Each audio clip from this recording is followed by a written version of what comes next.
Thank you, Mr. President. I thank you and members of the Council allowing me the opportunity today to update you on the IEA activities concerning the safety, security, and safeguards in Ukraine. Your own personal conviction in supporting me and the work of the IEA has been remarkable. Thank you very much, Mr. President. I also thank the Council for their continuing support for the IAEA's efforts. I will also lay out the basic principles needed to prevent a nuclear accident. As you may remember, I have addressed the Council on the situation in Ukraine 4 times before, on 4 March, 11 August, 6 September, and 27 October last year. However, I see today's meeting as the most important one, and I will explain why. But first, I want to briefly update you on what the agency has been doing in Ukraine. It is now over 15 months since the beginning of the war. May I remind you that this is the first time in history that a war is being fought amid the facilities of a major nuclear power program. This includes several of Ukraine's 5 nuclear power plants, and other facilities have come under direct shelling. And all NPPs have lost off-site power at some point. Furthermore, one of Ukraine's nuclear power plant, Zaporizhzhia NPP, has come under Russian military and operational control. The IEA has been closely monitoring the situation and assisting Ukraine every single day since the start of the war. This assistance has involved the continuous engagement of the IAEA's Incident and Emergency Center. There have been 12 expert missions to Ukraine. I have personally led 7 of them, including 2 to the ZNPP. Additionally, since 1st September 2022, we have had an IAEA support and assistance mission stationed at Zaporizhzhia NPP, which is literally on the front lines of this war. And we are on the 8th rotation of our dedicated and courageous staff, who have had to cross that front line to undertake this vital work many times. 23 of our staff have been part of these teams. And since January this year, we have had other dedicated IAEA expert missions stationed at every other major Ukrainian nuclear site. Rivne nuclear power plant, South Ukraine nuclear power plant, Nitsky nuclear power plant, and the Chernobyl nuclear power plant. Their presence allowing us to provide the international community with reliable information on the safety and security situation at each one of those sites as well. Another 58 of our staff have been part of these teams, totaling more than 2,350 person days of our staff in Ukraine. And I wish to take the opportunity to thank the United Nations Secretary General and the Undersecretaries for Safety and Security and Operational Support, once again, for their help in making this happen. Moreover, we have facilitated an international assistance package totaling more than 5 million euros with 17 deliveries of vital equipment to Ukraine. And I thank Member States for their contribution in this regard. We are putting in place a comprehensive program of health care assistance, including through equipment and psychological support for all Ukrainian nuclear workers. In addition to our work on nuclear safety and security, we are also continuing our vital safeguards verification activities across Ukraine, ensuring that there is no diversion of nuclear material for military purposes. And we are keeping the world informed of the situation at Ukraine nuclear sites in more than 160 web statements, updates, reports, and briefings, including to the United Nations General Assembly and to your distinguished selves here at the Security Council. Mr. President, the nuclear safety and security situation at the Zaporizhzhia nuclear power plant in particular continues to be extremely fragile and dangerous. Military activities continue in the region and may well increase very considerably in the near future. The plant has been operating on significantly reduced staff, which, despite being in temporary shutdown, is not sustainable. And there have been 7 occasions when the site lost all off-site power and had to rely on emergency diesel generators, which is, as you know, the last line of defense against a nuclear accident, to provide essential cooling of the reactor and spent fuel. The last one, the 7th, occurred just 1 week ago. We are fortunate that a nuclear accident has not yet happened.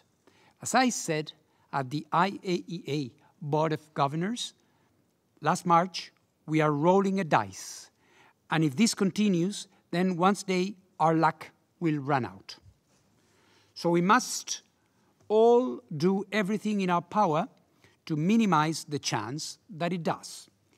As the Council knows, since returning from my first of 2 missions to the Zaporizhzhia nuclear power plant last September, I have been urging all parties to protect the nuclear safety and security of the plant. This has involved numerous meetings, intensive consultations and exchanges, including at the highest levels in Ukraine and the Russian Federation.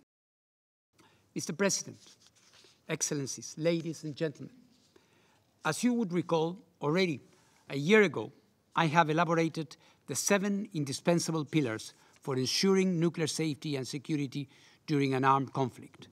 These are, number 1, the physical integrity of facilities, whether it is the reactors, the fuel ponds, or radioactive waste stores, must be maintained.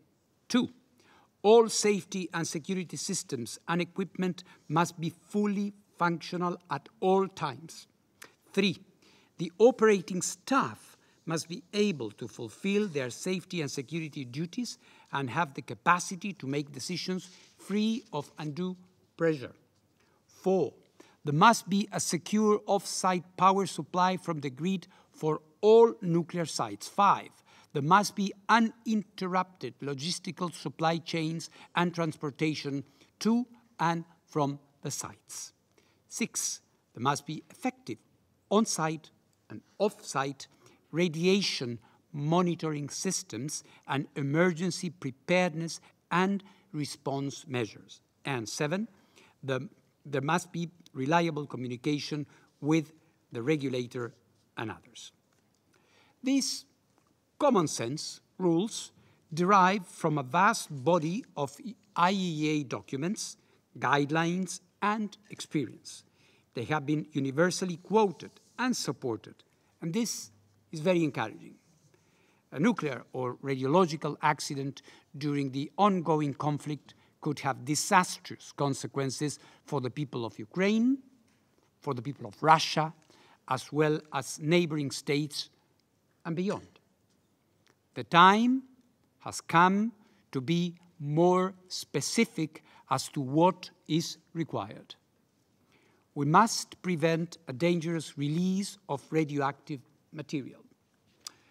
To that end, and mindful of the 7 indispensable pillars that I've just quoted, I have been working intensively and in consultation with the leadership of Ukraine and the Russian Federation. As a result of these intensive consultations, I have identified the following concrete principles to help ensure nuclear safety and security at ZNPP in order to prevent nuclear accident and ensure the integrity of the plant.